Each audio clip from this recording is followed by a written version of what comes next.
played all of your great strengths. Sick, twisted. Is that one of the appeals that it did play into your various character traits and obsessions and whatnot? Yeah, I think that was part of it, and also the fact that, you know, this is like two characters in one. Red goes through such an enormous transformation, and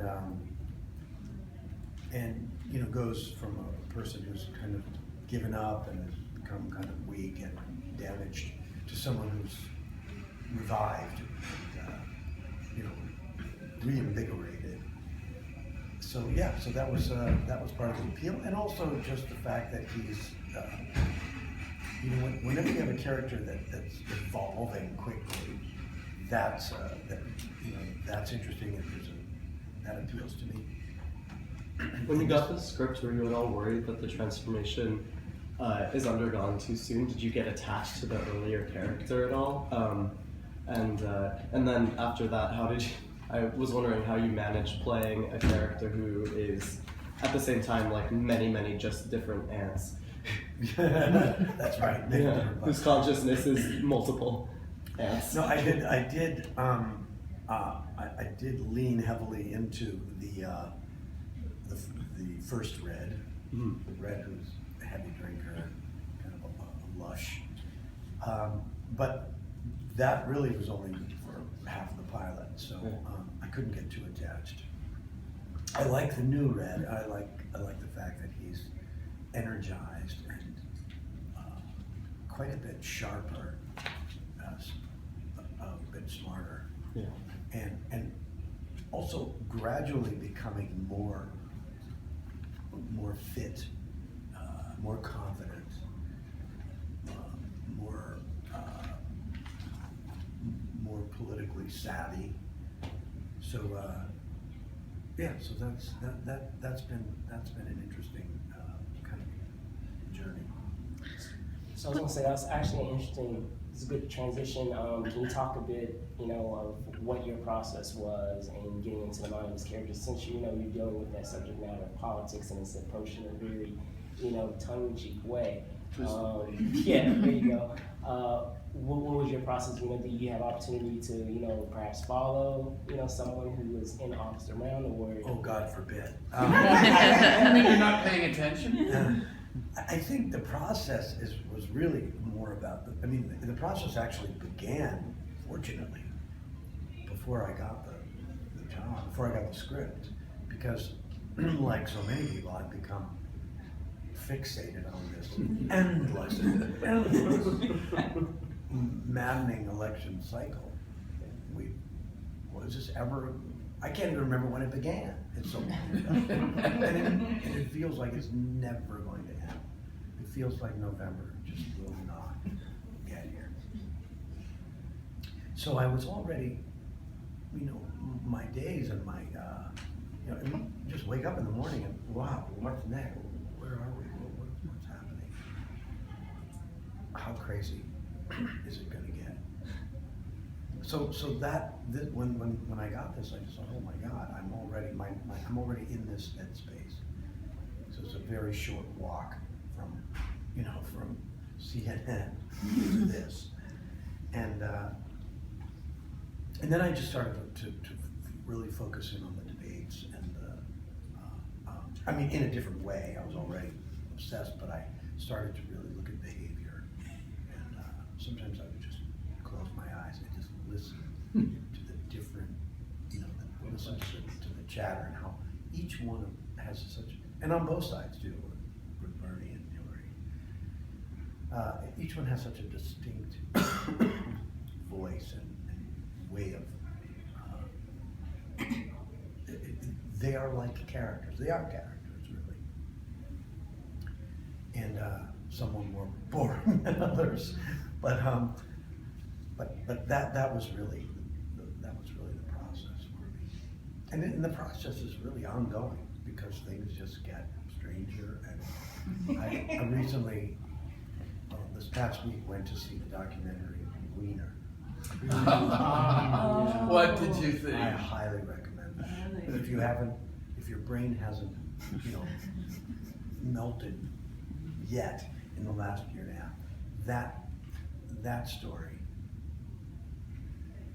you just can't, you just can't go beyond it. This show can't go beyond that. This show almost feels somewhat, Realistic? yeah, it sort of feels somewhat benign, I think, compared to his story.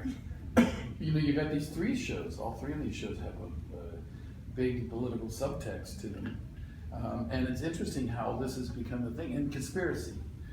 Politics and conspiracy has just become so much the meat of our society. It's like, I'm worried that people will begin to believe the moon landing wasn't real and so forth and so on. Where do we draw the line? That's an interesting point, and again, I have to keep referencing this movie, Wiener.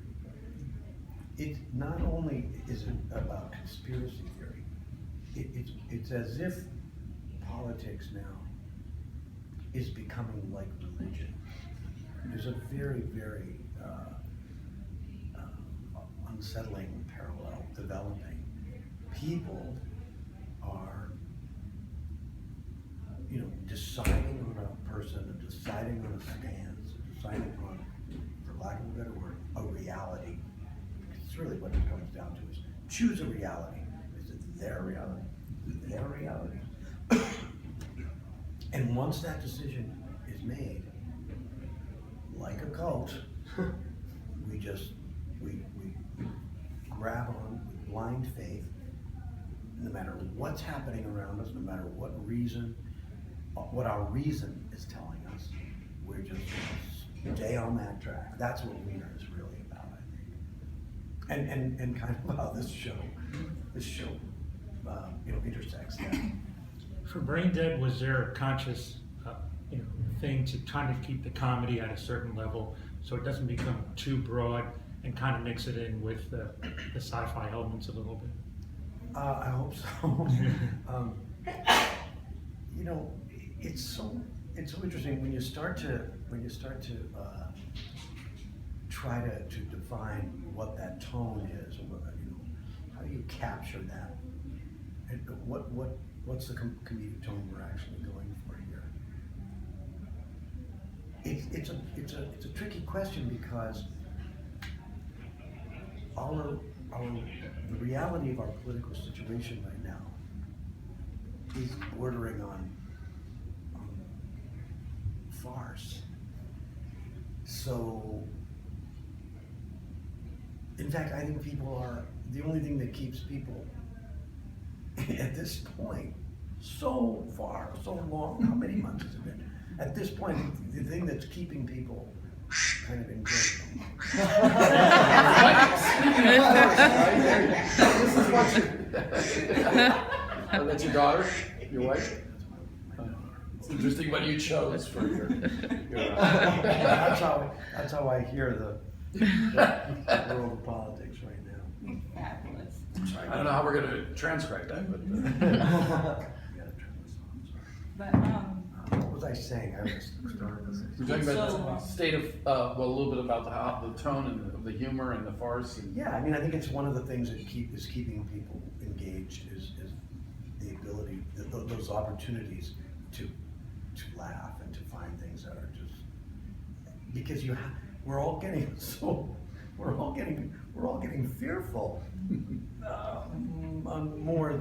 than we normally are, and so we need that relief and that release.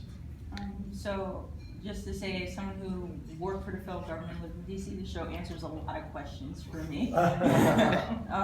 But also, when your agent or whatever sent you the script, what was your initial reaction when you saw what the idea of this whole show was? My initial reaction was the Invasion of the Body Snatchers, which is a movie that I love, because not just because my wife happens to have been in that movie. I think it's a great film that was made in the late 70s and really holds up if you haven't seen it. The special effects hold up, everything holds up. And it's kind of timeless because we're constantly worrying. And then we have the Zika virus, we have did I say that right? Yeah. Zika virus, we have Lyme disease, we have all of these different it's funny, 2 weeks ago, I was on reading the news and online, and I had just, worked the whole day on this with the bugs and everything. And the headliner was, super bug. It was like this bacteria infection. I'm like, oh my God! What? No antidote, nothing can counteract this. It's gonna. But we're here. Here we are. I think there was an episode of Star Trek where they had bugs. Oh really? Crawling into the head. Just want to give you guys a 3-minute warning.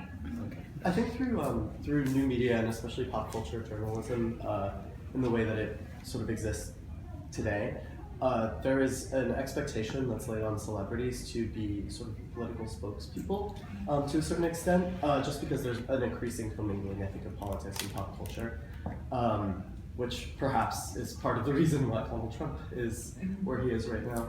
But I was wondering if on set you guys sort of discussed, given the political nature of this show, the fact that you would be probably interviewed about a lot of sort of political matters, and because the show is being released during an election year, and sort of how you prepare for that, and how you sort of see the celebrity's status as someone who should or should not comment openly on politics. Yeah, we haven't really discussed it among ourselves, but my whole take on that is, I think people should be celebrities or actors or sports figures, whatever, should feel free to, discuss their views. My whole thing is I just don't think anyone would really be interested, or should be that interested in what I have to say. There's so much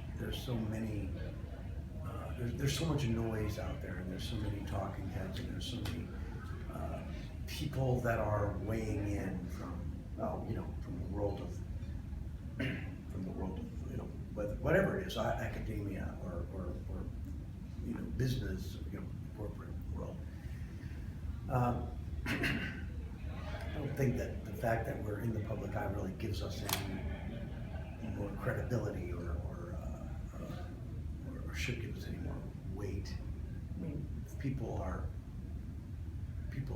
do their homework and research a certain topic or a certain person, then fine, talk about it. But people ask me questions, and I just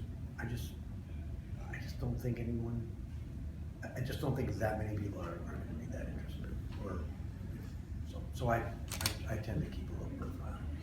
Do you like, you've played some great villains, and you always like to, I think you like to shade every character you've ever played with a little slight villainy, if not at least quirks, as we well know from. Sure. So what did you bring into this character? What have you brought in that are your kind of unique, that's sort of on your wheel, your bench? Wheelhouse? Yeah, wheelhouse, that's what I'm looking for. And yeah. Well, I just think, in terms of Red Wheatus, he's a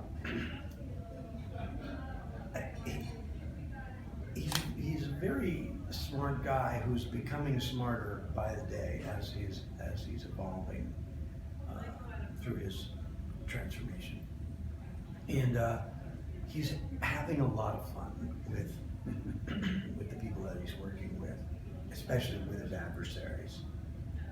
He's feeling somewhat superior, so that gives him the ability and the drive to